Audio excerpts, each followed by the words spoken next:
it got so bad. I had to take a break from social media. Just have to tap into it. Motivation only lasts like a few days, a few hours. It's discipline, bro. Forget motivation, bro. Like There's no way to just get money quickly. There's no way to just get it. Like unless you do juju, even juju, you have to sacrifice, bro. Welcome to the WTFU podcast. Welcome, boys. What's the story? What's the crack? What's up, boys? Glad to have you guys here today. Appreciate it. Hope we can get a banging start. You know yourself. Nah, you guys know. So, if you want to introduce yourselves, You go first, bro. Everybody knows it's Tamzino, Mr. Garaside, sourced, sold, vouched. You already know my thing. Yeah, just out here, innit? That's just me, GG. Yeah. Malik. Dripambulance. Make sure you follow on Instagram. Follow Garaside as well. I'm not gonna say too much. Just I'll let the page do the talking. JG. so let's just get straight into it. What do you think? Yeah, let's get into it, boys. What do you think? Starting your brands, because obviously you both are doing something similar in reselling and giving the people what they want. How do you think has growing up in Ireland, has that shaped the way you start your business or the way you are as a person? Yes, I would say your environment kind of creates an identity for you as an entrepreneur, a reseller, whichever like market you want to involve yourself in. Like my circle is usually like everybody in my circle usually makes money. So me getting to the reselling scene wasn't necessarily hard. I just had to find what I knew I was good at and just implement it. And then another thing is having the right support system. When you have people that can support you, it makes your job easier. And having people like up there in the game that you can actually having people up there in the game that you can relate to, like Mr. Dripambulance. Every transaction when I start, every transaction, every commission, just having client to business conversations, I would go to him and be like, yo, bro, like having that one person you can reach out to and talk to about this, and this, and him putting you through shaped the type of person I am now. Garaside, what do you think? Yeah, kind of does. Do you know what I mean? Because before I started Dripambulance, obviously my head was all over the place. I was just trying to do anything to make money. Do you get what I mean? So I'm the firstborn. Obviously, I have to be an example to my younger siblings and things like that. So I just sat down one day and asked myself, like, what do I actually want to do with my life?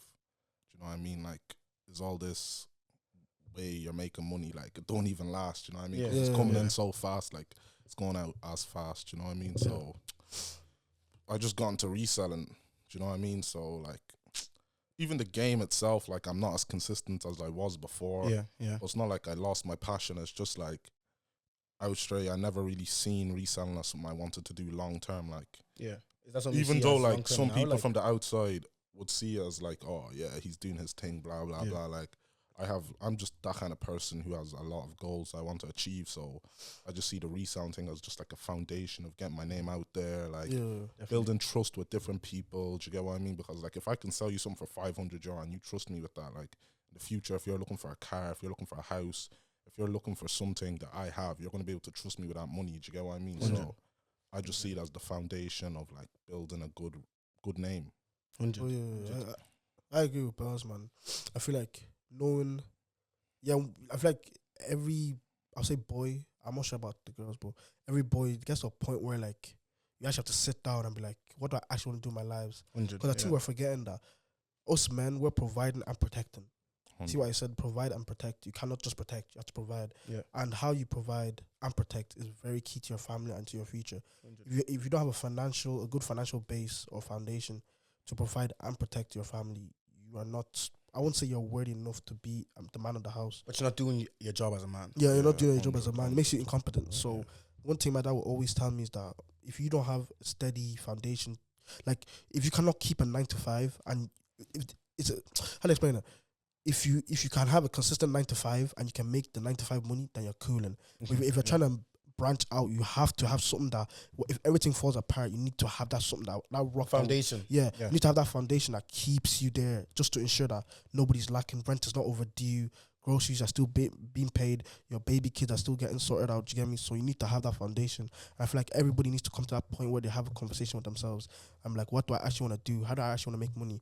Do I just want to work a 9 to 5? Do I want to have a side hustle? Do I want to have like, do I want to do properties? Do you get me? There's so many, like, and it's good that God gave us so many opportunities to make money legally. Now there's crypto, there's Forex, there's properties here, wherever abroad. So we're not, what's the word? We're not limited on how we can make money. We just have to find where we want to make our money from. But yeah, that's just me.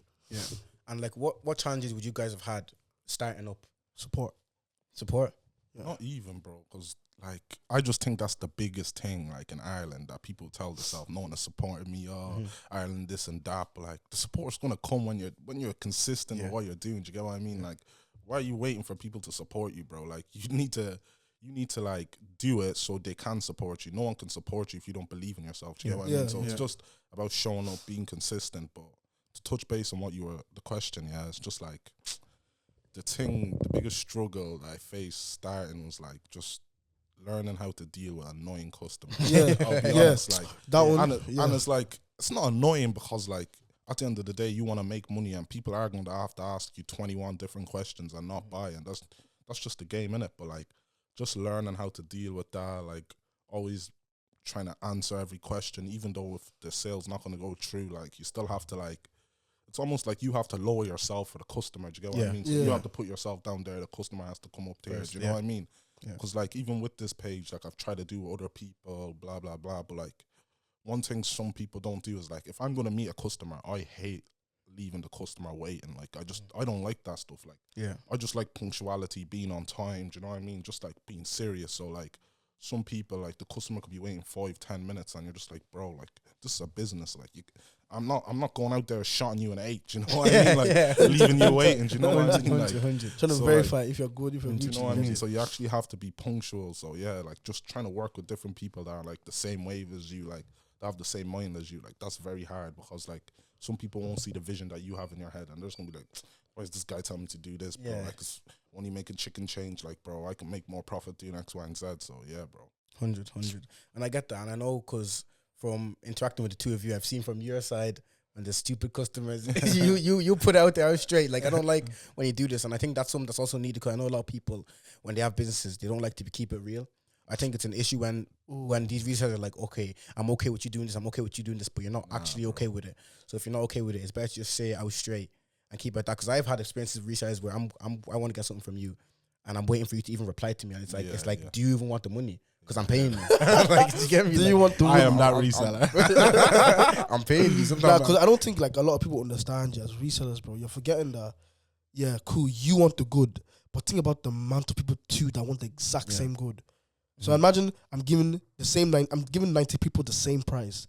The person, one nigga is calling me on Snapchat, another nigga is calling my Instagram, another person is calling my Messenger, another one's calling my actual direct phone number on no call ID. You can imagine the stress, bro. Yeah, and there's some people they don't have time, they don't have the luxury of time for that. They'll send you the dough and they tell you to meet them.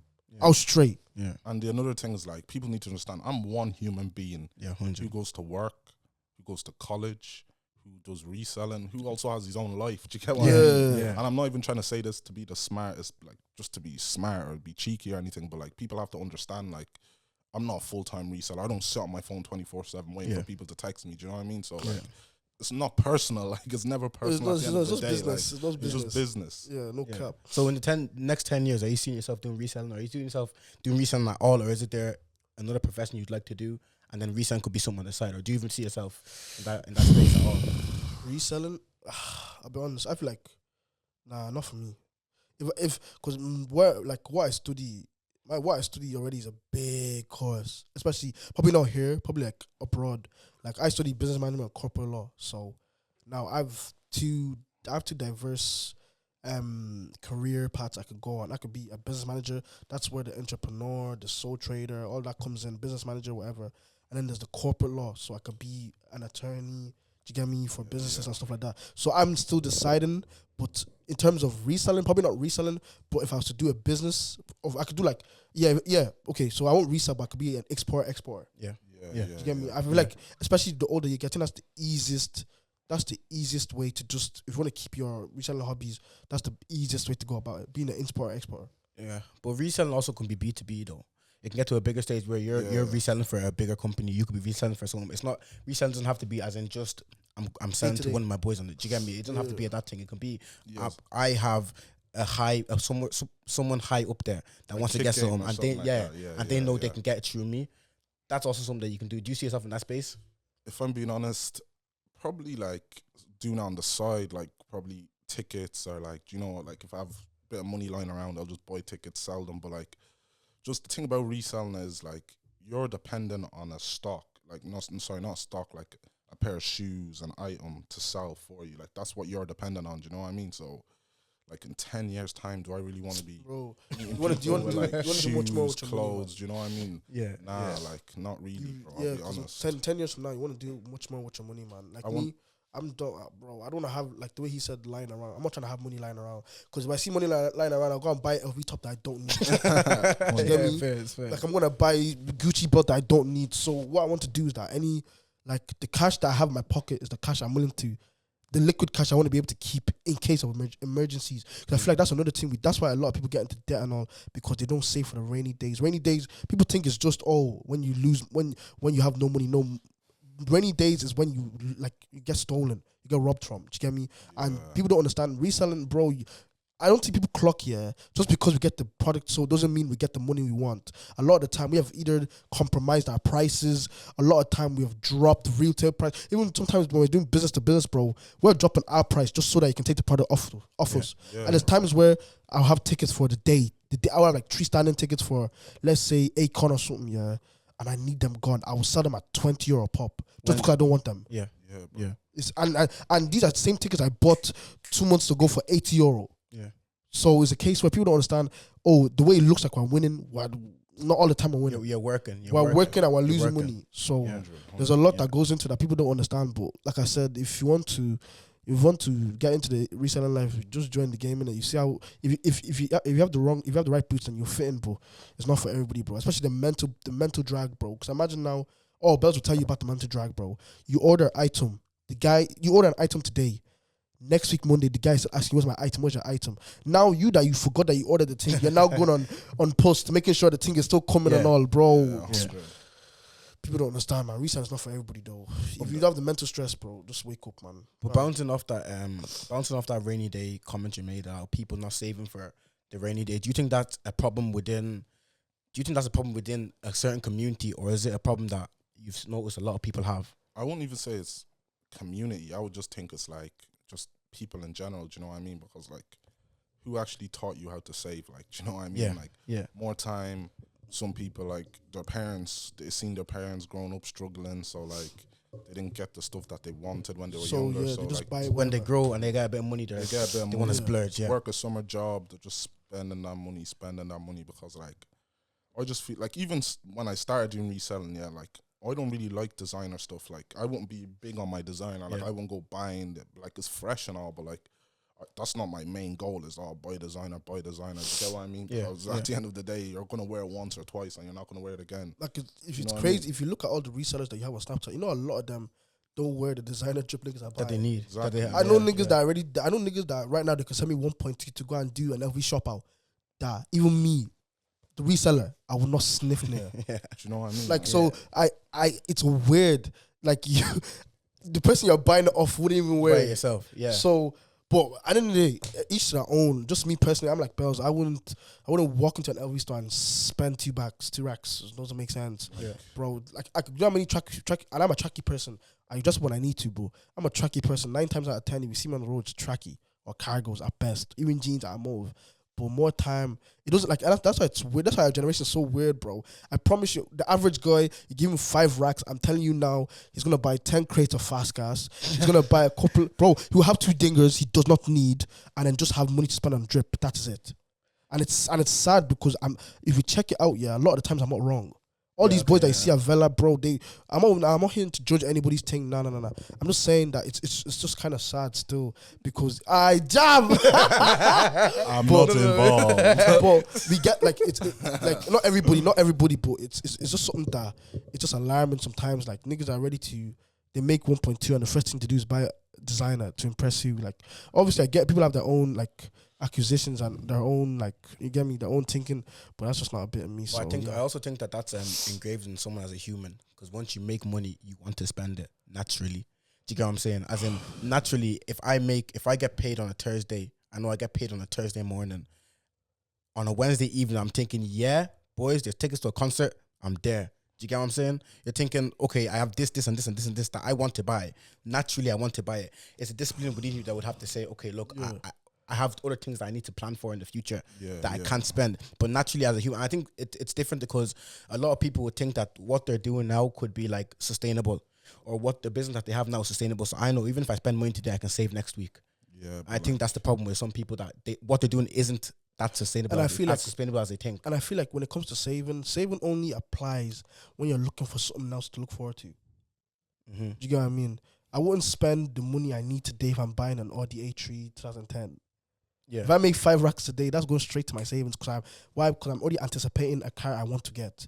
Now, a lot of people don't have too many responsibilities, so the money they make is easy for them to spend. Like my dad used to give me bars for the way I spend money, bro. Yeah. Forget reselling, bro. When I used to work, bro. The money I will spend on food, out in, bro, girls that were not my girls. Just because I could show them I could flex. Guy, have you been to Charlie's and spent €40 on Charlie's? Huh? Bro, stop messing, bro. Who are you feeding? Bro, like, scare me. And I be on the Lewis cash where I look at my bank account, get that 40, I can do, bro. Yeah. So I don't think, like, and I think it's just, I won't say it's an issue, but I think it's just a generational thing, because we don't have a lot of responsibilities. My mom wouldn't wake up today and say she's going to, my mom wouldn't wake up today and she said she's going to the African shop to buy €40 of suya. She wouldn't do that. Yeah. Do you get me? Because she has responsibilities, she knows she has to delegate that money. Okay, I'm going to spend €5 on Gary, get 1 kg of Gary, I'm going to buy rice, I'm going to buy peppers, I'm going to buy onions, I'm going to buy season. Like my mom, that's what I love about my mom, because she would delegate €40 in 20 different ways. Yeah. Me, I could spend €40 with one buy. Literally. Yeah. But I think that's also different. I think it's also a cultural difference though. I think as in, because the way we've grown up, we've like, obviously our parents have grown up in a different country completely. Yeah. And they've grown up having that as in scarcity of money. Like money is precious in a way. Do you get what I'm saying? As in, I can't just have money now and spend it. We have the luxury of, like, our parents have obviously worked hard to come somewhere else and make money for us. And we now have the luxury of being able to get this clothes or that clothes. And our parents are working so we can get this and that. But we don't have the luxury of having to hold our money and know I have stuff to buy and delegate for. Do you get me? Like, at the end of the day, some of our parents moved when they were 20, 21 years of age. And some people here are at that age, and I'm getting to that age where, like, they moved, left their whole family, and came here. So, like I said, it still goes back to responsibilities, bro. When you're responsible, you know there's certain things you can and can't do. Like, you don't expect a mother to go out to the nightclub come back home at 4 a.m. in the morning. Yeah, when she have 2 kids at home who are unattended to. It doesn't make sense. Yeah. That shows your inability to take care of kids. Do you get me? Yeah. So when you have responsibilities, it demands responsibility demands seriousness and discipline. Yeah. Do you get me? So you need to be responsible to be disciplined. And do you get me? So it's whatever, innit? Yeah. 100. And do you think has reselling, and like honestly, do you think being a black reseller, do you think it's harder? Bro, see what I mean? Like, that's another bad thing, because, like, I have people in the UK that I talk to, people in America, do you know what I mean? And, like, this is one thing they'll say to me, is like, when you put, because I'm black, I can't do it because this guy's white, or blah, blah, you're telling yourself, so, like, you're never going to want to achieve the same things. Like, being black, being Chinese, being Moroccan, being wherever you're from, does not matter in the business world. Yeah, 100%. Like, in business, like, no one's looking at you because you're black. I'm not going to do business with you. Like, if there's money to be made, bro, color, skin, race does not matter. So, like, being a black reseller, no, bro, it does not matter at all. Once you have the product, if the price is good, if people just rate what you're doing, bro, they're going to buy black, white, orange, yellow. They don't care, bro. Color's not an excuse for success. Like, like, have you ever seen Dean Forbes? He's a tech sales CEO. This guy is black, bro. Yeah. One of the probably is the richest black man in the UK at the moment, closing deals for 2 billion, 1 million. Like what? Yeah. Doesn't matter, bro. Yeah, that's straight, man. Yeah. Steve Bartlett. Like if you're into your Oh, business. there's one guy. I don't think you guys. Oh, I forgot his name now. He does talks. I always. Oh, what's my phone? I'm gonna search up his name. Are you sure it's not Steve Bartlett? No, he's a bald guy. I think he's Kenyan. Oh, Something. Is it? I'll find his name. I want to find him.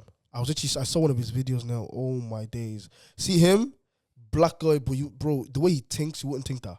Yeah. Bro, it's crazy. Yeah, but that's also something wrong though, because you said, what did you say? You said black guy, the way he thinks, you wouldn't think that. What's that supposed to mean? For example, the reason why I said that is because a lot of people already there's a stereotype around black people already as it is. Yeah. And that's not, and I don't just put it, but I can't blame a lot of people for having that stereotype. Yeah, it's not right. Yeah. But there's a stereotype around black people as it is. Yeah. And I think it's a case where we don't help our own situations. Nah, bro, not even, bro. Because like, I grew up hanging around with white people. Do you know what I mean? Like, people would always look at me and say, "Oh, you want to be white, blah blah blah." But like, I'm in a white man's country. Like, what do you mean I want to be white? I have to do like, what are you talking about, bro? So like, I grew up playing Gaelic, playing soccer, just always doing sports. And side note, Gaelic, that sport is for gremlins. That sport is not for the weak, bro. Gaelic is that sport amazing sport. Is not for the weak. But yeah, boys, this fella, what's his name? Tell me the derivative, not the brand. Vusi. What do you drive? Say I drive a GD86. You don't tell me I drive a Toyota Coupe. Oh yeah. Yeah. I've seen that guy before. I've seen Yeah, him. Man, they called this guy to do seminars for 1 mil. Yeah, safe. Yeah. But even to go back on that, what was the question again? As in, do you find it hard as a black I'm not saying it's harder. I'm just saying we should try. Okay, let me put it like this. You're saying about the stereotype. I'm saying we should try our best to beat the stereotypes, because let's be honest, if I'm really being Frank and Lampard, a lot of people. Let's be real. A lot of people don't trust black people. Let's be honest. Black people don't trust black people. Yeah, no, I can't agree with that though. Let's be real. To a certain extent, I do agree with that. And do think, black people, anything that seems too good to be true is not true. It's not real. Anything that's not good to be true is not true. So we're shooting ourselves in the foot. You get me? And with that being said, we're forgetting that we have other races and other people watching us. So now imagine, we're not really helping our own cases. Yeah. We're trying to. I'm aiding that we should beat our own stereotypes. If someone says, I think it also stems down to the fact that if there's a stereotype about you, you're thinking, okay, look, this next man thinks something about me already. So even if he thinks something about me, I'm not going to give a rat's what he thinks. That's what I'm saying. I'm just going to do my own thing regardless. We have to fix our mind on beating the stereotypes always. Yeah. We can't say because I'm black now, you won't trust me. So what's the point of me getting into business? Then you won't make money. Yeah. Like, you're not going to see an Indian guy say, "Oh, because I'm Indian, I'm not going to be a doctor." Bro, go to James and shock you how many Indians are doctors, are surgeons. Yeah, 100. You get me? Doesn't make sense, man. 100. But yeah, man, I was straight, man. So, boys, what's the crack, man? Yeah. What's the crack? Nah, that is interesting. And also, something I want to speak about as well was, I don't know if you guys know much about, but the music industry in Ireland. I'm not gonna shed too much light. No, because it's I'm not political. There's certain topics I don't really want to talk about. Well, I'm just saying, as in, do you think from when you started listening to Irish music, do you think it's elevated? Yeah, I think Irish music is good. It's just not consistent. Like, there's very, very, very talented people in Ireland. Oh yeah, 100%, like, 100%, 100%. Like, I've just seen guys popping out of nowhere, and I'm just like, yo, this guy's hard. Like, there's even one guy sent to you the other day. And you were saying, is this guy Irish? By the way, if you don't know, there's one behind the camera as well. You have Kobe behind the camera as well. KB, he's there just to let you guys know. If you see our eyes strain a little bit, we're making eye contact with Kobe. Just by the way, if you're wondering. Nah, but I won't lie. If anything I've learned over the last 5 to 6 years, man, the Irish scene has musically elevated by, like, bro. Congo Boy made a post the other day, a while ago, and it was like, oh, Irish music was only good when there was beef. And hear me out, yeah. I'm not aiding that, yeah, we need beef to make good music, but he's not wrong. Bro, back to back. I think it was every Thursday niggas were popping music. Bro, let's say me and Buzz are beefing, yeah. Let's say I dropped a song this Thursday. Next Thursday, he has had a video recorded. He has been to studio, the next 20 after he's popping his own. Yeah, but that's just the genre, bro. That's just one genre. Genre, yeah. that's That's what I'm like saying. Now think about that. genres. That's what I'm saying. Now think about that type of consistency in other genres. Yeah, because we have niggas like Jafaris. You know Jafaris. Yeah. He's cold, cold, and he's making music, but it's not the traditional drill type of beat. Yeah, like yeah. even is it Jordan Adesanya that made Kalani? Like Bro, that he's song. clear. That song is cold. He's clear. That's bro, not a he's drill type of song. clear. But like I've seen things online that like that wasn't his first time doing something like that. So it was a thing where like that Jordan fella obviously didn't limit himself. Oh, Irish people ain't supporting me. Yeah. People need to look outside of Ireland. Like Ireland's too small if you have like, big dreams. yeah. Like if you're just Way too limited small. yourself to Ireland, like that's you on you, bro. Like I even seen something today on TikTok when I was scrolling, and it was like what generation ever had the chance just to even go on TikTok, say your mind, say what you're feeling, and you millions can of people see it. millions of people are reaching you, and you're worried about next man from your ends is not supporting your music, he's not sharing your thing, bro. Post it on TikTok, bro. Like somebody from America, someone from Brazil, someone from Egypt could see your thing, bro. Like stop limiting yourself, stop putting yourself in a box. Like, Yeah, but no, I agree with that. But I also feel like as in within, and I say the black community, I'm not trying to get cancelled, guys. You know, I raise all you, man, anyways. But I say the black community as in, I feel like sometimes within, some people don't want to see someone else do better than them. And I say the black community in particular because I have mates from different races and mates there that regardless, they're thinking, yeah, that's my boy, because I want to see you blow. You're my boy. Like, I want to be, that's my guy.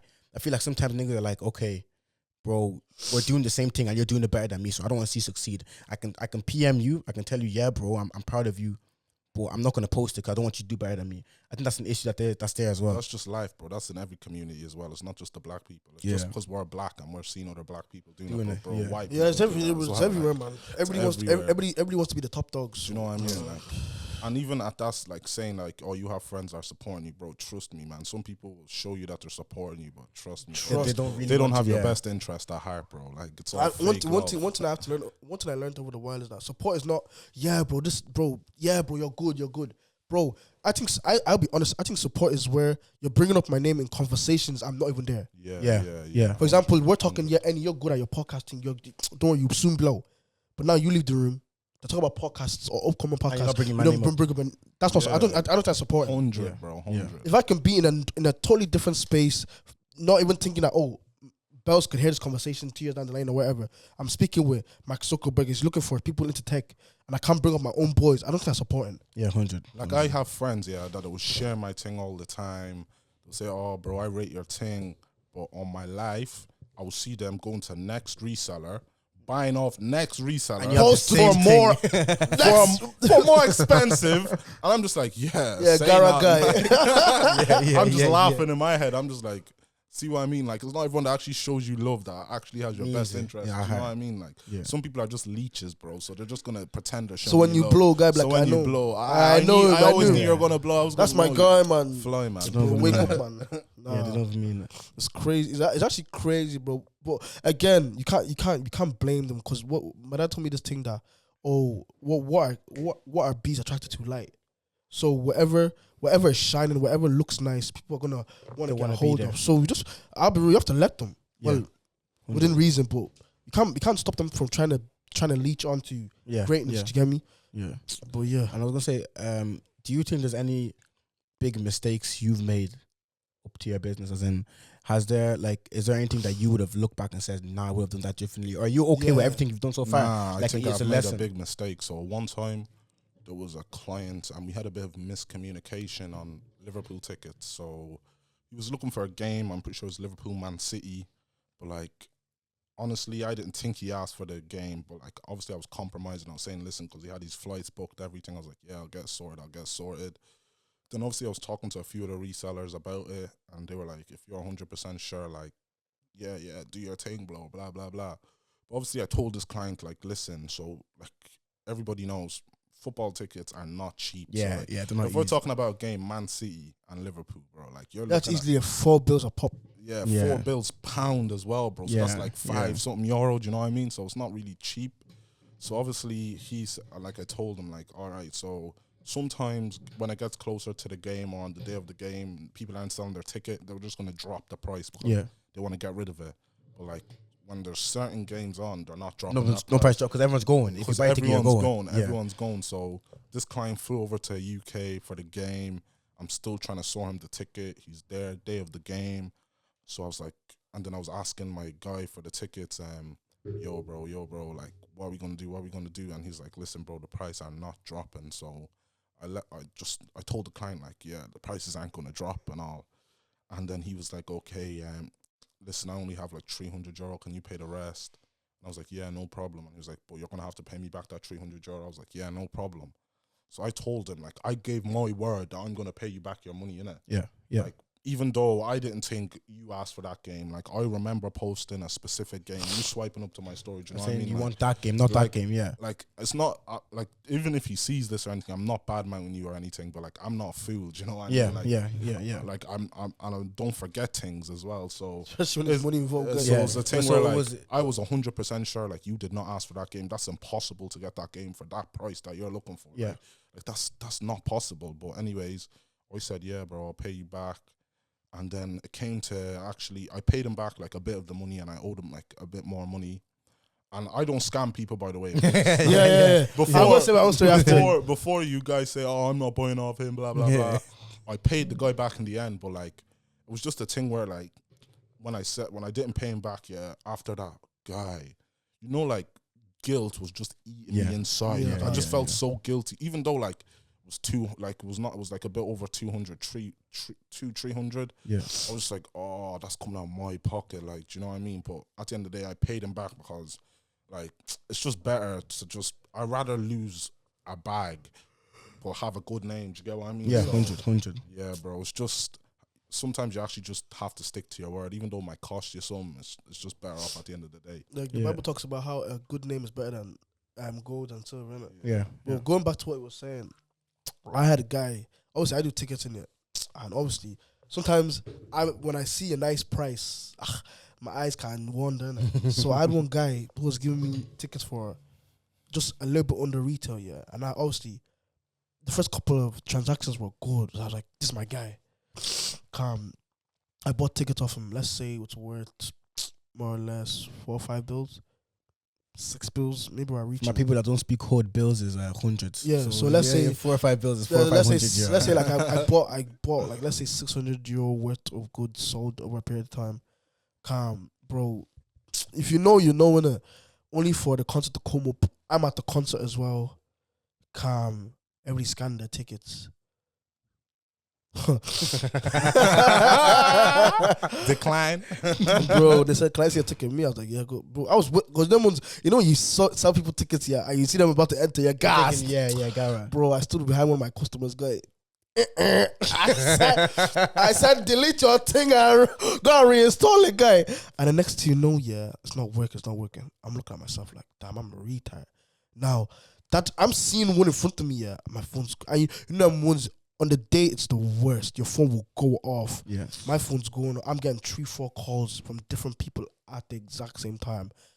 One phone, guys. I have one phone, 3-4 different calls, and I'm already currently with a client I can't get in, bro.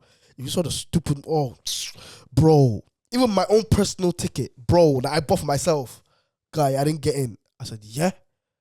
And you know what's made it? You know it's black people you're dealing with. You don't wanna hold black people's money for too long, bro. Yeah. So on the spot, I was paying out. Kai. Bro, it got so bad. I had to take a break from social media. God knows, bro. I took like a 2-3 break just to rejuvenate my brain, bro. I had to pay out. Bro, you know, it got to a point where I was doing payouts in installments.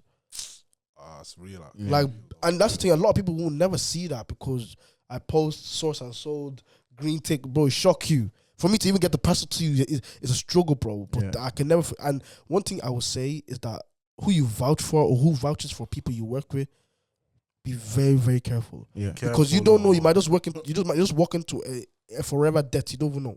Yeah. So like, have you ever been in a situation where I know you guys have spoke about? Have you ever been in a serious situation where you've really trusted someone and they've completely taken away that trust in your business aspect? I mean, right, so yes. Last Christmas, everyone knows the RB22's got discontinued. So obviously there was this guy I was working with for like 2 years, probably even a bit longer. Everything's going good now. Like, we're making good money together. He's getting me cheap prices on like high-end designer and all. So obviously I'm trusting him with the money. He's telling me, yeah, I can get you Dior's size 10 UK, and these are discontinued. Yeah. So to find a real pair Of this brand new twang. is very hard. He's sending me the pictures, everything. Receipts. You're thinking this is the full shebang. Like, yeah, this is 100. Like, I can get this. Damn, I'm after getting a pair of discontinued shoes. Guy, text the guy, sent him the money. Says, no problem, bro. I'm gonna have them shipped to you first thing in the morning. Said, yeah, cool, no problem, bro. The morning comes, I go into WhatsApp. Guy, I just see I'm blocked. I just see I'm blocked. Or just go into another WhatsApp group chat. They said this guy's contacted and saying, yo, this guy is scamming me for 1.2. I go into another one. He's scamming me for 2 point something. Guy, when I did the calculations, guy, 5 bucks. this guy scammed like 5 to 6 pounds. Guy, now I have to go and tell customer story. Blah, blah, blah. I know it's bad. Yeah, we have to make up your story. And that messes with your brand image. It didn't mess with my image because obviously I paid out that bag.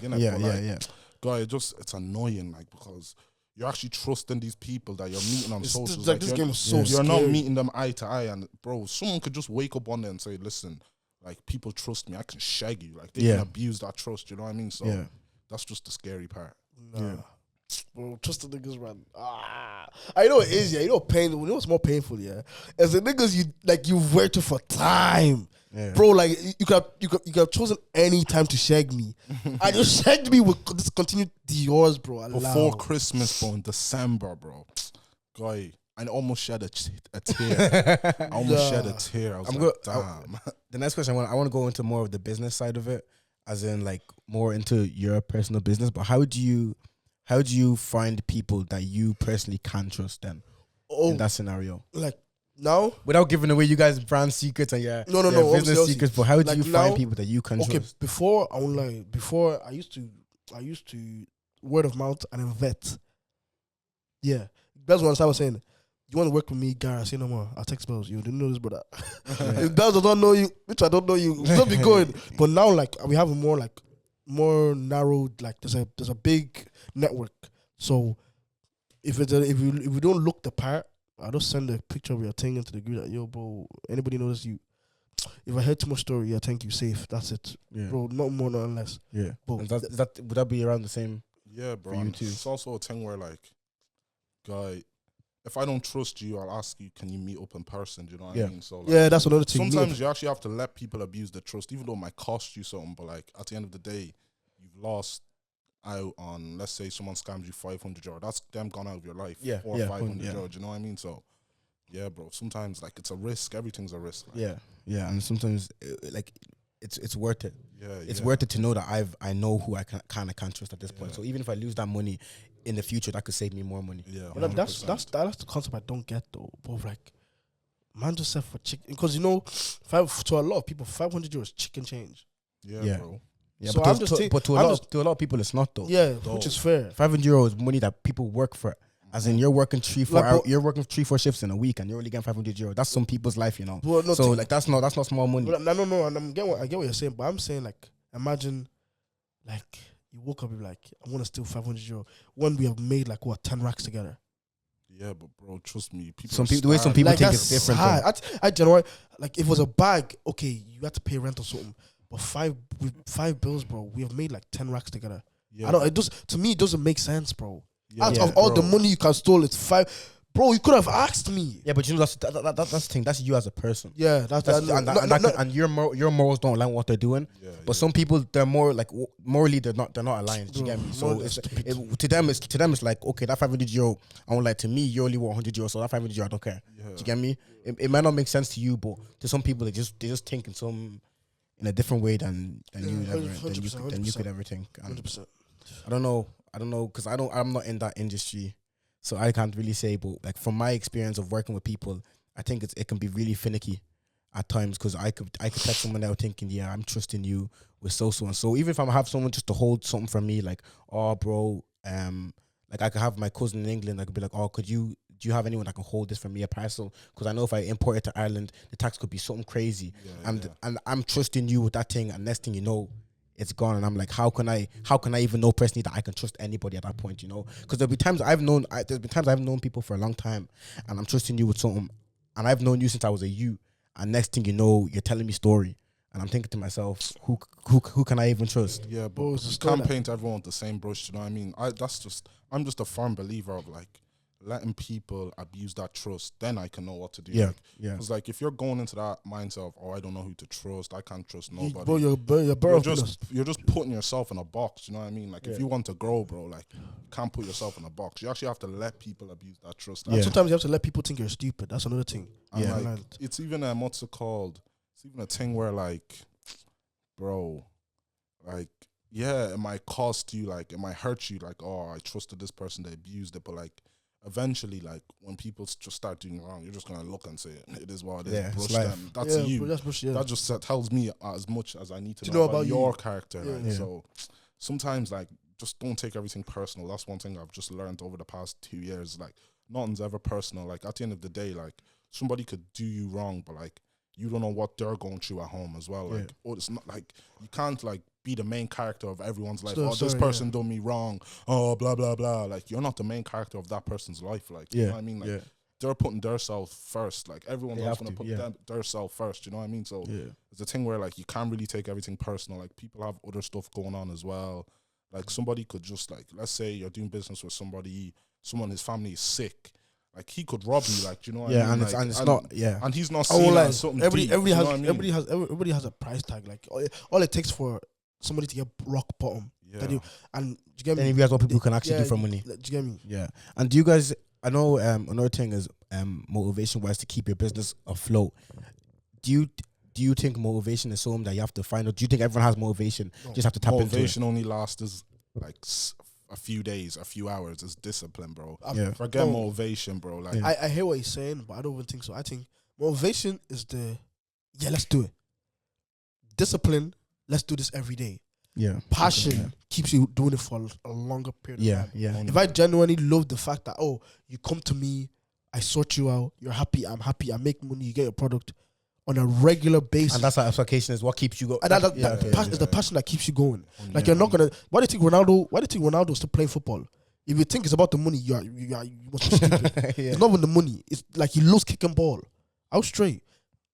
People like Conor McGregor, he won all his fights, but now he's not. I don't think he will fight unless there's money involved. Yeah. Now, can you say he's not passionate? No, you can't say that because he still loves the game. But the way you can't compare Conor McGregor's fights to Ronaldo's matches. Do you get me? Because you can even tell by his losses. Ronaldo was bro. It's full time. Ronaldo will not speak to anyone, shake anybody, storm off the pit because he's on. That's what I'm saying. Passion pushes you every single day. Like the same reason for a fat person to go to gym every day. Yay. For a big person to go to gym every day, it's the passion that he wants to lose weight. Yeah. Fat is an adjective, by the way. Yeah, so sorry. You can say fat, bro. Yeah, it's okay. So like an overweight person wanting to go gym every day is the passion of I want to be skinny, I want to be buff. Yeah. Now motivation is like I want to go gym today. I'll put all my effort in. Calm. Discipline is bro, it's Monday. Let's do it again. Tuesday.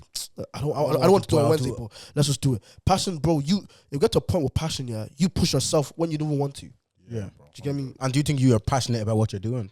Yeah, bro, to a certain extent, but like I might post my business every day, but when I'm on the ball, that's another thing. I won't say I'm disciplined, and I won't say I'm passionate. I feel like I'm motivated. Okay, I can, especially because I know more time. If I post 1 or 2 products, I can make. Let's say I spent €100 today. I feel like if I post 1 or 2 couple of shoes, 1 or 2 tracksuits, I can make the €100 back.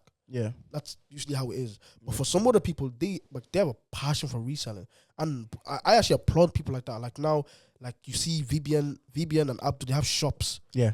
That now you cannot say you did that on motivation or discipline. That's not discipline, bro. Yeah. You have to actually love what you're doing to designate a whole building just for you to sell out of your clothes. You get me? Yeah. Like a barber as well. Manny, shout out to Manny the barber, bro. Fella has 4 shops. Yeah. Now you cannot tell me that's motivation or discipline. Yeah. You woke up, be like, I'm gonna build another shop here. Yeah. No, okay. You have to love what you're doing. Yeah. 100, you get me? Because bro, that's the way that and that's another thing. Money's good, but doing something you genuinely love. Like they tap you up anytime in the night. Yo, I need a trim. I need to get a trim. I need to call this guy here. And you're thinking, I'm asleep, but I love what I'm doing. Yeah. So you know what? I'm gonna get up and I'm gonna go cut that person's hair. My dad always said, anything that someone can wake you up in the middle of the night to do, don't do it. Yeah. I like that one. If like you love football, if I cannot wake you up at 3 a.m. in the morning, like, yo, let's go training, and I don't want to go, but you don't love football. Yeah. Same with me. I would die for drumming. I could give my arm for drumming. If you God knows, I'm not messing, guy. Yeah, so if you can't wake me up at 5 a.m. saying, tell me, yo, we have a rehearsal, get your stick back, let's go. I'm like, let's go. If you're not that kind of motivated, if you're not that passionate, but don't do it. Same thing with your job, bro. If you're not happy waking up for your 9 to 5, don't do the job. It's generally not by force, because you know what it is, yeah? You're gonna resent your job. Yeah. You're gonna resent your hobby if you don't genuinely want to be passionate about your job. Do you get me? Yeah. But yeah, man, passion is the real driver, bro. Motivating just is the one for your off days. The way I see it. And would that be same for you? Yeah, bro. And it's also just like, I love reselling. Like it's not like I want to do forever, but I just like, when you're giving someone something at a good price and they're happy, and you just like, you're seeing the smile on their face. They're like, oh, fresh, yeah, come on, bro, come on. And you know, like, it's just building relationships with people, connections, you know what I mean? Yeah. That's why I just love the game, because like, people always ask, how'd you get into reselling? How'd you get into reselling? I was going to ask you that as well, yeah. Bro, it's just networking. Like, I remember before I started reselling, I used to send at least 50 to 100 texts a day on Instagram, just texting other resellers saying like, oh, I'm looking to get into reselling, like, can you give me can you just tell me what to do, blah, blah, blah. Yeah. Bro, some people won't reply. Some people just tell you like, it's like, people ask me, but I just don't know how to teach you. Do you know what I mean? Yeah. There's people out there that genuinely are going to tell you, bro, what to do. There's niggas that have handbooks how to resell. You know what I mean? And it's up to you, like, because at the end of the day, there's no such thing as a get rich scheme. Like, oh, you're gonna resell, or you're gonna make 5 bags in your first month. Like, maybe you might, if you actually might, you know, like if you're like that guy. Let's say you're playing academy football there in UK for Fulham or something, and like, you know, all these academy ballers, like, that's because of your network. But like, and you still work to get to that average level, guy that lives in Ireland, bro. Yeah, but for like, not even the average guy that just lives in Ireland, for the average guy who's just sick of his situation, like, all your friends aren't really doing anything, like, you have to be realistic with yourself. Like, yeah, you might make 5 bags a month, but it's not going to just happen overnight. You're going to have to be consistent. You know what I mean? People are going to have to trust you. So loads of parties you won't attend because you don't want to spend though. Loads of events you don't want to go to. Loads of games, matches, concerts, things. Loads of food. A lot of outings you wouldn't go because just so you won't spend your pee, bro. There's a lot of sacrifices to be made in order to get the results you want. Let's not say there's a get rich scheme, bro. Like even let's be honest, even drug dealers and trappers and fraudsters, bro, they still sacrifice a lot. First of all, out of everything, all these men are sacrificing is that freedom. If you do not have your freedom, you can't do jack. You cannot do anything. You cannot. If you're in a box, if you're in a cell for 2 years, bro, you're not doing anything for 2 years. You cannot make dough. You cannot move. You can't eat unless someone's monitoring you, bro. You need to understand freedom is probably the biggest price to pay for all of us. So how are you gonna tell me that there's a get rich die scheme? Chamo. Like, even to touch base on what you're saying about trapping and like doing I don't condone any of that, but like, people do what different situations, can't really blame somebody, but like, even a trapper, bro, do you think it's easy to build a line? Like, come on, bro. Yeah, like, facts, bro, people are actually out here killing you, like, trying to kill you. People are trying to rob you. You're trying to meet someone for €20, bro. For €20 a gram, bro. Somebody will try and set up your life, bro. Like, I've seen this all happen, bro. For €20, bro. People are backing out blades, bro, trying to rob you because they want to get their fix. You know what I mean? Bro, that's mentally challenging as well. So like, there's no way to just get money quickly. There's no way to just get it. Like, unless you do juju, even juju you have to sacrifice. Bro, how straight, man? Even juju you have to sacrifice. Even juju you have to pay, bro. It's not free. It's not free, guy. Nothing's my parents always say nothing's free in Freetown, bro. There's a price to pay for everything. Even Jesus Christ, the one that love all of us, guy, you have to give his life, bro. You think life will be that easy? They play. Just they talk. 100. Nah, man. 100. Nah, man. There's always a price to pay, man. Now the real question is, are you ready to pay the price though? And I don't know if a lot of people are, but I also think that I think that there's something for everyone to do though out there. You have to find that thing that you want to do. 100, bro. But do you think you found that thing that you want to do? I know I've asked you this before, but is this really something you want to do? I'll be honest. I feel like maybe my parents will tell you when it came to money conversations. Yeah, you catch me. Yeah, bro. In school, if you ask the boys that went to TTS, shout out TTS, man. Bro, there was one Monday, yeah. I would like, don't ask me how I got the goodies, but I was deals in Newbridge, not Pep and Co. When it was deals. Disclaimer.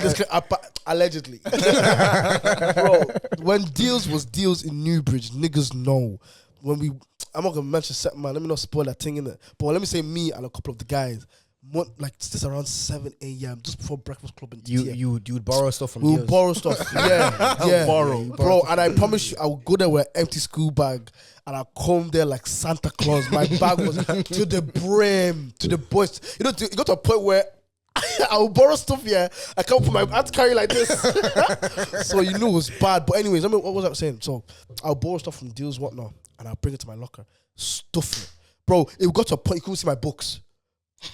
And you don't want to take your sweets out because imagine you drop a pack of Code and someone just snatches and are gone.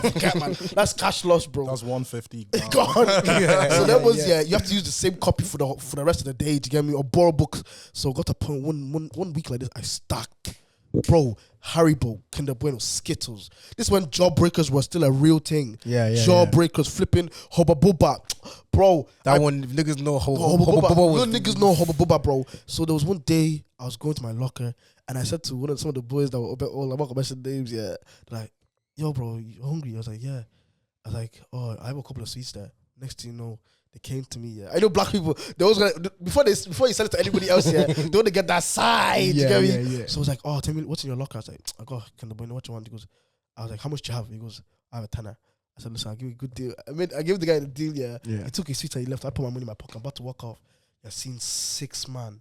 Come on, could sit from the same. I know what it is, yeah, because where the lockers were, bro. Everybody was there. People that had no business there, people that had business there, everybody was there. 6 man from the same. We're all in the same friend group. Yeah, tell me. Open your locker. This is when my business went down. Bro, crash. Next thing you know, yeah, the boys are every like, tell me what my year head got wind of what was happening, bro. She didn't get when she was standing there, bro. Yeah, I don't see. You know the ones, yeah, because you're so excited to make the dough, you don't give a rat who's there, who's man. there watching. Next thing you know, yeah, my year head. I'm not gonna mention her name just for disclaimer reasons. Yeah, bro. She goes, I know the Igbo people. Tell me, I said, bro, it's bad, yeah. When the black people that wanted to buy, they scattered, bro. They dash. So all you can see is, yeah, Timmy trying to fix 10 close locker. She goes, what's in there? I said, nah, it's not. You know, I just got a couple of treats, man. Next to you know, I went to a basketball game. I came back. I tried to take my sweets out. Maybe she won't. She changed the bro. It's so crazy. She changed the lock on the locker. Damn. I said, there's no way. There's no way. Bro, you know, bro, it was bad. I got one of the boys to crack open. The box to open. Guy, I look inside. Everything's gone. Everything. Even my books. Bro, I know you were deep enough being and I was like, oh my days. Next thing you know, bro, I'm not even thinking about my books anymore. I'm not thinking about the dough, all my sweets, guy. Because you know when you get caught with the product, yeah, and you know you didn't buy the product. I borrowed. So if they say how you have that, how do you get the money for that? Yeah. And this was the time my parents were giving me €2 for lunch, bro. So it's not, €2 multiplied by 20 is 40 euro. How do you get 40 euro?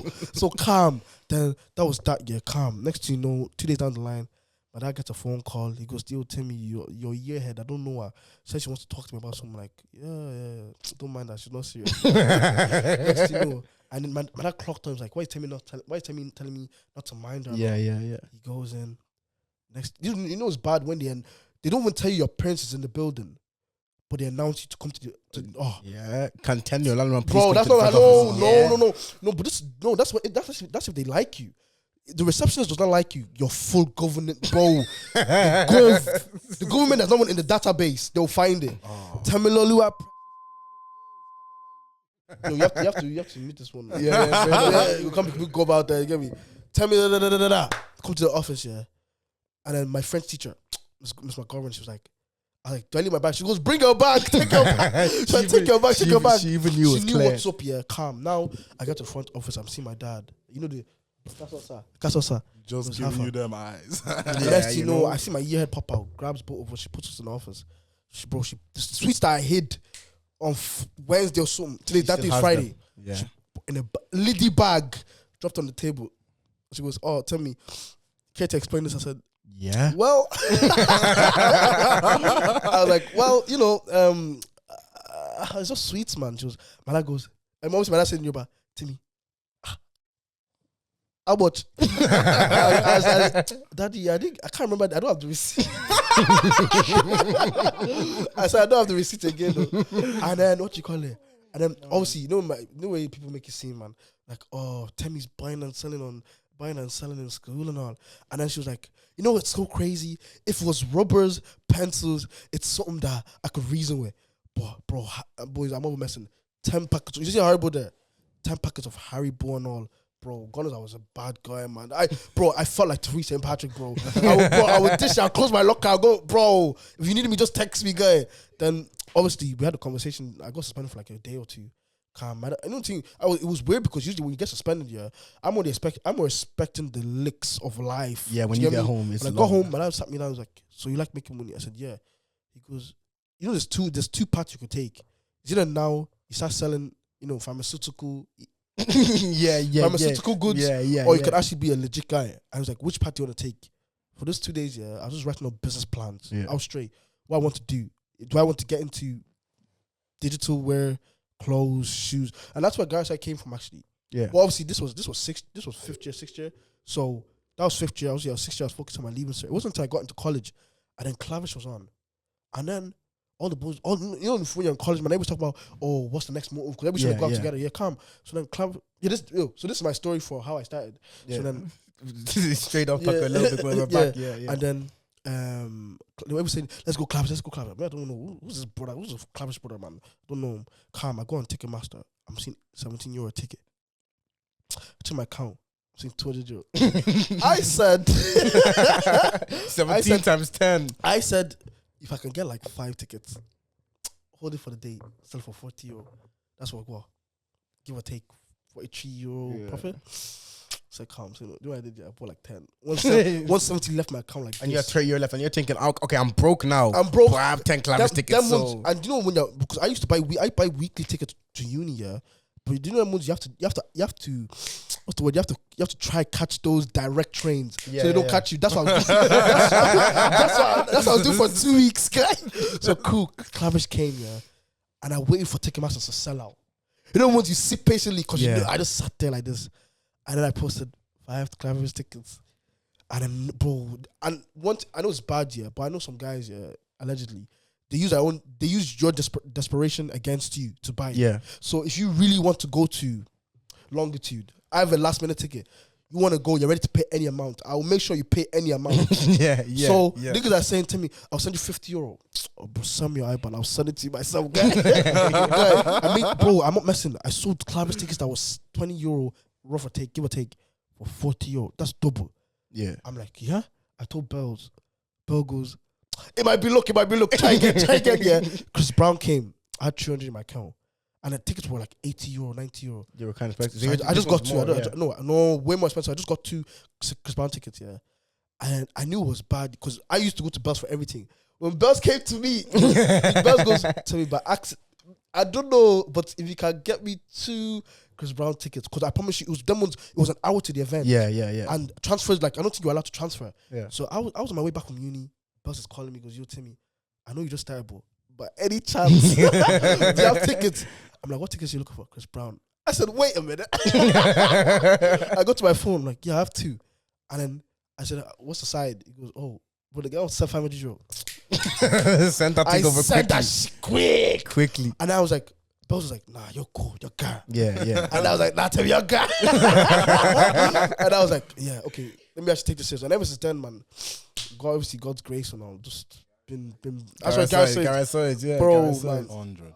And one thing I've learned, yeah, because people say, oh, when you're clout helps when you're known, and that's what he was saying. When you're genuinely good at what you do, bro, people you be attracted to a lot of people. Yeah. Bro, I saw to people I would never speak to in real life. Yeah, no cap. seller was asking me to, oh God, I can't be baiting. Bro, there's some VIP clients that I don't even think Bells has even spoken to you. That'll be coming to me and I'll be going to him. I was even gonna say that, bro. Like, there's certain people that I will have on Snap, bro, and they will go to Temmie, like, do you know what I mean, bro? Because they just like his character. That's what I'm saying. It's not personal. There's people. I know there's niggas that I don't think Bells will speak to, but come to me. But they don't know whether or not you come to me or you come to this. It's coming from this guy. We're making dough. Like that's what I'm saying. 100. So like I said, you just have to build your own. Like I always say, you have to build your own tribe. If you don't have your own tribe, like when I mean tribe, it's not like your bars. No. Yeah. Have people that you know. If I don't have, you can. Bro, there'll be times I'll be taking to your bro. People, and that's another thing we didn't even talk about. Commission. That's another thing black people need to relax on. If I'm not making €100 prof from your side, it doesn't make sense. Bro, ask Bells, there's been transactions that have happened through me. I'll take €2 prof. Yeah. And I'm happy with it. Bro, Bells is here. There's a time where Bells needed tickets. I didn't even have the tickets. But because I knew somebody that liked Bells, that would sort me, bro, I made €2 profit. 2 times 3 is what? 6? €6. I made €6 off a ticket that will go for €90.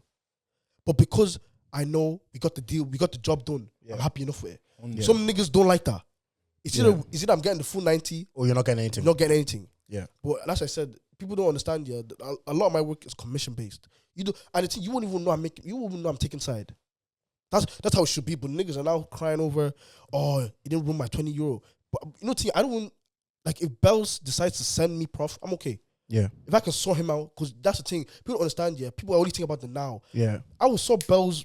I could have sorted Bells 2 months ago. And Bells can also sort you back. Bro, if I needed Bells to sort me, bro, did they remember the iPhone jam? Yeah. I had the guy that he wanted was it a 15 Pro Max? Yeah. Something like that. 15 Pro Max, yeah. I had to do for like a week or 2. Yeah. I was working with one of my guys from Nace, yeah. He jammed on his side of things, so he sent me back the door. Now, the in-between guy that was looking for the phone from another guy, he was saying, oh, he wants the phone shipped out this week. I've texted, bro, Bells was watching. I have texted all the reselling group chats. I'm like, boys, I need an iPhone 15 Pro Max, this color, calm. Some of the guys are popping up saying, yeah, PM. You know when that useless PM is, that's just rubbish, bro. So calm. Now I'm telling you about different resellers. Nobody's giving me a nice price. Calm. I was like, let me be real. Even me, I'm stupid as well. Let me go to the guy, Gongo, the guy that I know that if I call him tomorrow, he'll sort me. Yeah. Called Bells and said, yo, bro, I'm a bit of a sticky. What's up? I was like, bro, quick question. How much can you source? Did he give me the amount? I'm like, calm. Usually the profit I would have made from the sale if I did myself is probably like 2 bills. Two bills. But with Bells, I made like €50. Yeah. Cool. Now, think about the reduction. €200 to €50. That's 150 that should have potentially been mine. Yeah. But because I wanted the deal done, I said, let me just let it go. So calm. I called Bells I think it was 48 hours before the guy wanted it shipped out to him. But same day, Bells goes, yeah, I have the phone. It's gonna be gone in the morning. Calm. I kid you not. Them ones I slept comfortably. I don't think you guys understand. When I mean comfortably, bro, I watched Nollywood, drank rice, ate rice, and I slept well, knowing that when I wake up and he's here, bro, he didn't flop on me. I think it was here 8 a.m., bro. I woke up at 9, 8 a.m. Yo, bro, it's done. What's up, my guy? And that's what I'm saying. That's where trust and just being able to work with your tribe really comes in. And now I can trust Bells with any amount of money, any order.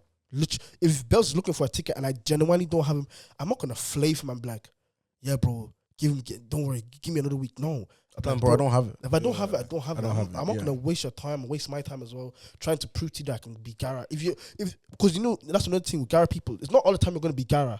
It's just the fact that you being honest is Gara enough. Yeah, 100. Do you get me? I like that one. You being honest is Gara enough. Yeah, bro. 100. And would you have started the same way, or would that have been would you have the same experience as Temmie when it comes to reselling? Bro, I'm not going to talk too much how I start reselling, but all I'm going to say is Depop. Yeah. And I'm not going to say anything else after. Depop. Oh my days. Listen. I'll be so real, yeah. Oh, Depop? God, don't talk too much. I'm not trying to incriminate myself. All I'm saying, yeah. Depop. Depop, and before there was such thing as OTP. Yeah. No. What's the other one? No, it was Deep. There's another one, bro. I think it was American one. No, I think Oh, I think It was I know what you're Bump. talking- Yeah, and there was another one as well. Depop. If you know Depop and Bump, I'll say no more. Nah, Depop. But that wasn't even reselling for me. It was just like, I was just had bored, something. innit? Yeah, I had something I didn't want it. Well, you're young, like you're seeing your mates making money. You're seeing like your white friends, their mum's buying them Canada Goose. They're 15. Yeah.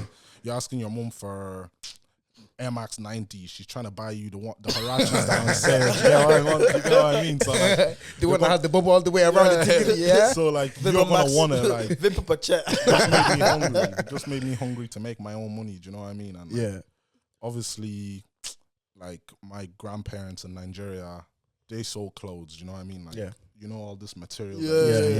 Your clothes. And obviously, when my dad first came to Ireland, he used to like sell like clothes as well. So like, it's almost in my blood. Your blood. Being a hustler, Just in my you just blood. know hustlers, man. Just Yeah, in you my can tell a blood. And hustler. bro, I think what really changed when I came back, I went to Nigeria last year. When I came back, bro, when you go to Nigeria, you guys think people here that are hustling, bro. You go to Nigeria, bro, you don't know what hustling. Bro, you see that empty pack of Haribo? They will sell it to you like it's full. No, bro, they put an iPhone cover on a Samsung phone. Boys, I kid you not. They put an iPhone cover, bro. They will draw the Apple thing on a Samsung phone. You won't know. Hustlers, bro. Yeah. For 2,000 naira. 2,000 naira is not 50. 2,000 naira is not 50 cents, bro. They will hustle your life to a point you won't even recognize it. Yeah. Bro, I remember the day my dad told me, well, that's gonna laugh when he hears this. He got shagged, it was done deal. It was done deal, He was trying to buy a Lenovo, I think it was laptop or something. Calm. Oh, my dad's Nigerian. They said they're gonna meet him. Calm. He said, I have my money. He showed them the money or not. They gave him the box, because Guy, don't tell me it was rocks in the box. no, I kid you not. It was those, those files, like lawyers. Where like it's like how do I put it? It was like, a file book that was filled to the brim. Just the box, just put it inside. Gave it to him in the laptop. They said, "Oh, bro, everything's with the charger, the flipping adapter, the laptop bag, the whole shebang. Put it in the bag. They gave it to him." My dad's funny, but it was like I think it was 150 at the time. Obviously, my dad knows laptop brand new 150 chawang. Let's wake up. But he wanted to see how stupid people are. Yeah, he said, "Cool." So he brought it, and then they gave him the bag. Yeah. He goes, 1 sec, they've driven off. They're gone. Yeah, he fills the bag. So he doesn't know, carb. All you seen is files, bro. God, I don't even, them flipping, intro documents. Filled it to a brim. Just put it in the, and they were Nigerian guys, bro. Yeah. Imagine. Bro. It's a mad thing, isn't it? So that's a mad thing. Think how well you have to go to hustle the life out of somebody for what, €50. You can sell them a fake, bro. Oh, stop, man. It's so it's actually crazy. Yeah, that's crazy. Bro, I could go on about stories about, bro, when I was in Lagos, Lagos market, bro. My parents said before we left the gaff, the 6 of us hold yourselves tightly. Yeah. Tightly. Because think the way they market, bro. I'm telling you now, and I'm saying this on podcast. Nigerians are the best marketers in this life. 100. I don't care. 100. No questions asked. How we get into the market? Yeah, my favorite. Yeah, my sister. Yeah. Fine girl, come. Mid market, and the way it is Nigeria, everybody's shouting. So it's not like if I shout at you, you're gonna tell me to chill out. Yeah. Not you. If I shout at you in Nigeria, you won't dare open your mouth, tell me to relax. We'll just slap you. So he was like, fine girl. See this dress looks nice on you. They got put the dress on her and all. Like you look so nice in it. She goes, nah, I'm fine. She goes, look, come with me. I have so many in my shop, bro. I kid you not. The way they will flave you, you will forget where you're going. Yeah, it's so crazy. So like I said, I feel like everybody needs to experience that type of scenery. Like I feel like abroad shows you how to really hustle. Yeah. Right now, everybody's trying to make ends meet. You're not going out your way to do anything crazy. Yeah. Nigerians, they will wake up with no money and pray to God by the time they come back, they have something to eat. Yeah. Do you get me? Well, yeah. Yeah, that's why I was also saying is like people are hustling for different reasons. Like you said, you were hustling because you want to have that sense of almost independence. That's what I think to be. Yeah. But there's some people that are generally hustling and they're hustling just to make ends meet and provide for their family. So it's almost like a different dynamic. That's also the point that we were saying about people buying designer clothes and buying whatever they want. It's because they're hustling for a different reason. Yeah. Like some people are hustling genuinely, and the only reason they're hustling now is so that girl that lives across the street, I can actually get her. that's people are hustling. You know, like that. they're hustling purely for that babe that you're thinking. For that babe that you're thinking, but like it's not gonna give you anything at the end of the day. I have a question. This is a bit off. This is probably completely off topic.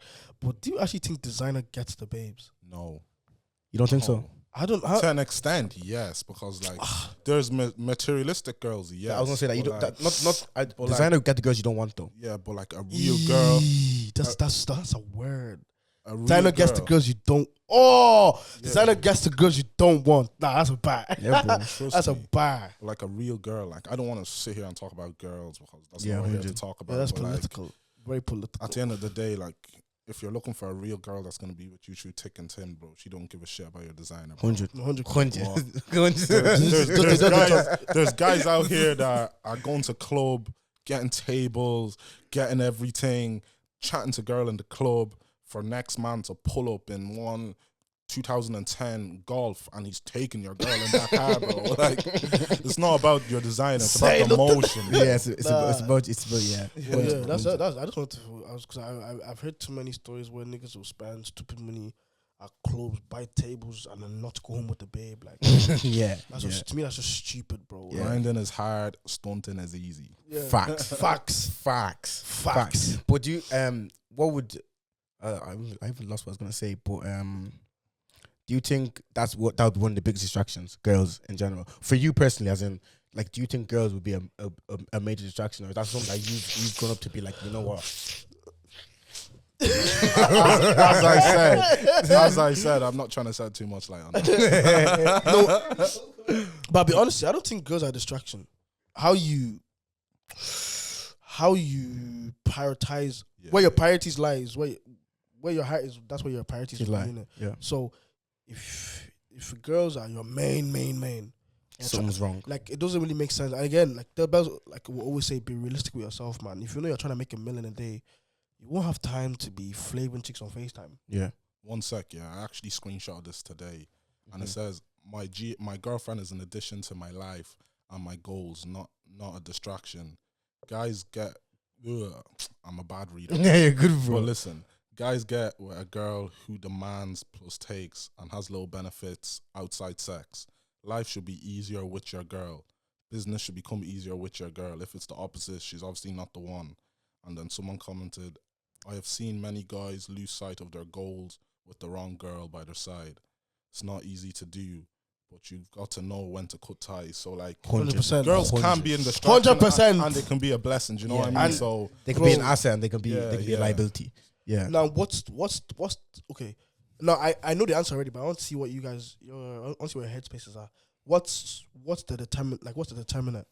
What makes it clear that this girl's not for you? A determining factor. Yeah.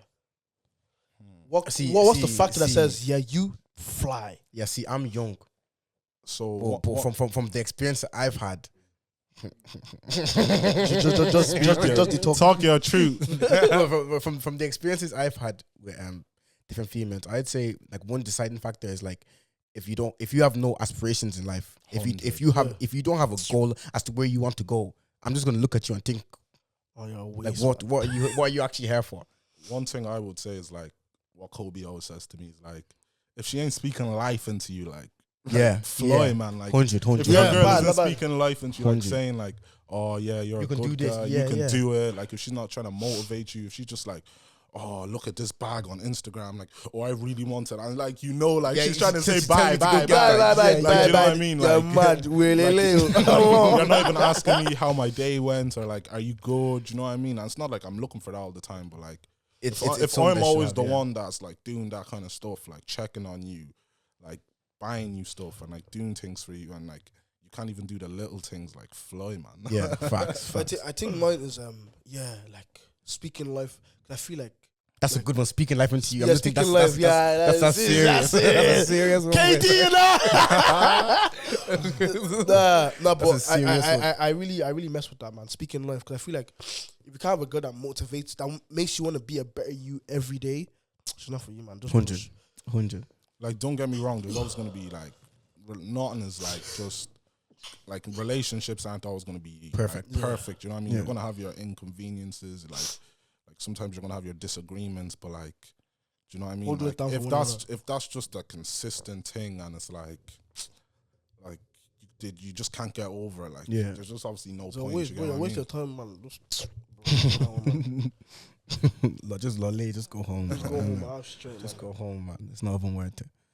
That's very interesting. And I think we're getting close to the time, but one more thing. What would you, for someone aspiring to be a reseller or start a business, what would you advise for them from the journey you guys had? Mine's very simple. Calculate. Okay. What I'm going to say is, what I'm going to say after, but do a SWOT analysis.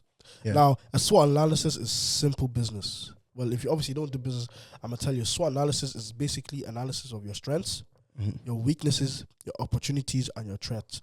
Once you are able to highlight everything, what you're good at, what you're not so good at, how you can make yourself better, and what could threaten you being better. If you cannot list that out and actually analyze it, I don't think it's for you. But for anybody that's really head on, like trying to do an authentic and a real SWOT analysis of why you want to do what you want to do. Yeah. That's one. And also calculate your risks. How much can you actually lose? Yeah. Don't go and lose an amount that even when you look at the amount of payback, you're like, boys, do an actual risk management. That's one thing I would say. And just be ready to sacrifice a lot. Yeah. Like, bro. And I mean, when I mean sacrifice, not just, I'll give up my weekly money. No, like as a sacrifice, as in like going to places you don't see yourself supposedly going, doing meetups that you're not meant to do, errands that you're not meant to be handling, helping your boys in situations that are not meant to. Just be ready for all of that. If you want to go far, you have to go big. There's a quote. It was like, if you want to go fast, go by yourself. Yeah. If you want to go far, bring people with you. Bring people with you. So, yeah, that's my take on it. Yeah, and one thing I would say is mentorship. Find a good mentor. That's one thing I would say. Like, in anything you want to do in life, like, there's always going to be someone that's better than you, someone that's always going to be there to guide you. Do you know what I mean? So I would always advise someone, find somebody who can actually mentor you and teach you, like, the basics. Because, like, there's plenty of mentorships out there for reselling, but, like there's plenty of mentorships for everything. Trading. Yeah. Like, if you want to do makeup, if you want to do lashes, like, there's people out there to teach you. It's just, are you willing to invest that money? Because, like, everybody wants to start a business nowadays, but nobody actually wants to invest the money, like, to actually learn, like, how to do it, the basics of the business. Like, it's like going to college. Like, if you're not getting Susie, you're paying 3 bags a year to go to college. You know what I mean? So, like, at the end of the day, like, it's going to cost you, but at the end of the day, the reward is always going to be, like, worth it at the end of the day. So 100. I would just say invest into mentorship. Yeah. And the last thing I like to do on this show, the last segment, is called Top 5. And that's just the top 5 people, no filter. It's not basketball players, not football players, it's not business people. It's just top 5 people of all time. And if you were to rank them, how would you rank them? Top 5, Jesus Christ, number 1. 100. Number 2, my mom. 100, yeah. Because I seen that woman, she's even in college right now, doing 12-hour shifts, then going to college for 8 hours. That's dedication. Yeah, there's me here who's saying, I don't even want to go to college. So number 1, Jesus Christ. Number 2, my mom. Number 3, this is a bit tricky, but I'll say Steve Bartlett, Die of the CEO, because, like, that podcast really helped me shape the way I think. Yeah. So, yeah, Steve Bartlett. Number 4, See, I don't really idolize people, do you know what I mean? Yeah. Like, I'm just the kind of guy, like, and I don't know if it's a bad way to think, but, like, you know, if someone sees someone famous, they're like, oh my God. You're human. I'm just the kind of dude, he's a human. He's a like, human, you know what I mean? I feel like bleeds the same blood as me. Facts, man. He just has a bit more emotion, but guy, he's a human. Like, yeah, so, facts. So, like, number 4 is a bit tricky, so who would I say for number 4? Could be a bit controversial. Yeah, that's Simon Squid guy. I don't know if you guys have seen him. He does like, what's your dreams? What's your dreams? Yeah, okay, that's a guy. Yeah, He's sick. I watch him as well. I watch a lot of his videos.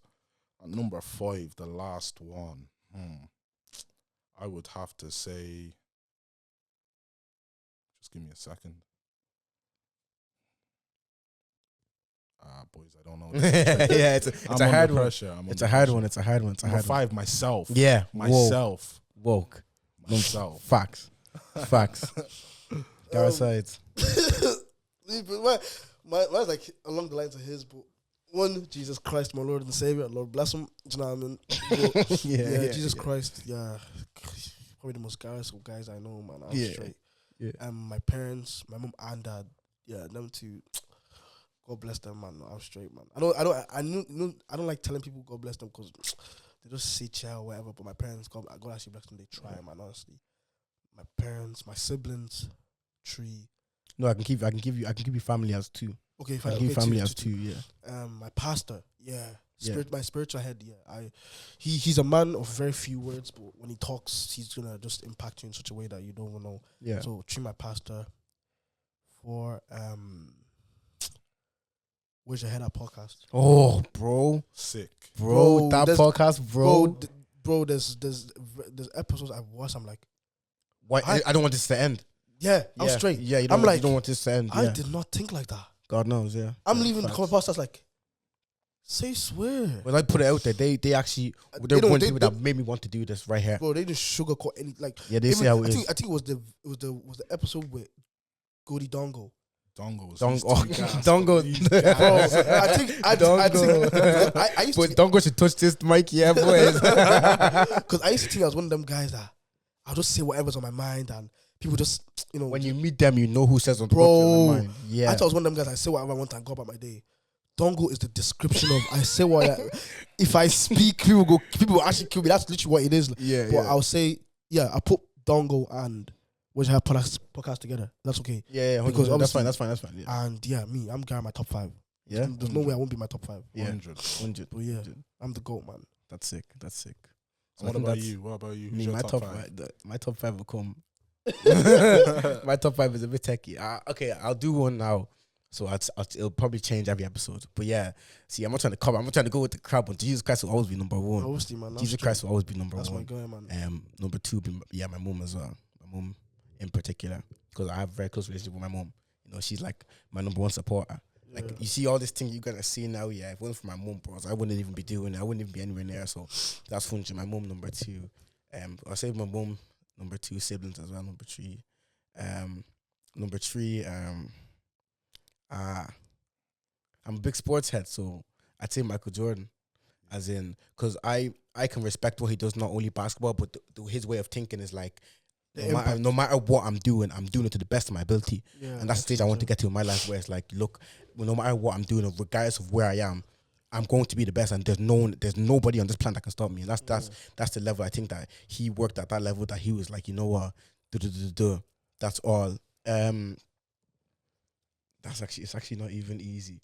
I'd look up. There's a few creators that I'd look up to. Like, now this one's a bit controversial, but KSI, as in the fact that he works like he's a grafter. Yeah, boys, he's a grafter. Like, there's nothing that you won't see KSI doing. You're seeing him YouTube. As in, I don't agree with everything he says, but you're seeing him YouTube, boxing, music, bro. He does podcasting. He has Prime, he has Lunchly, he has this, he has that. You've seen this guy everywhere. I'm thinking, I want to get to a stage where people are walking the street and they're looking like, yo, that's Enny, and Enny's like, do you get me? That's Enny. Like, I've met Enny, and that's the stage I want to get. This fella already has dreams of niggas fangirling him.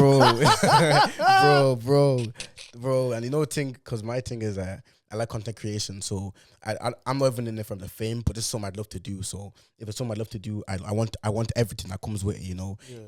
If being rich comes with 100 problems, bro, give me 100 problems. Like, I'm happy out, that kind of way. If I'm stressing all the time, but I'm rich, bro, give me them problems. You get me? Give me that problem. Number 4, and number 5 would be, I don't know.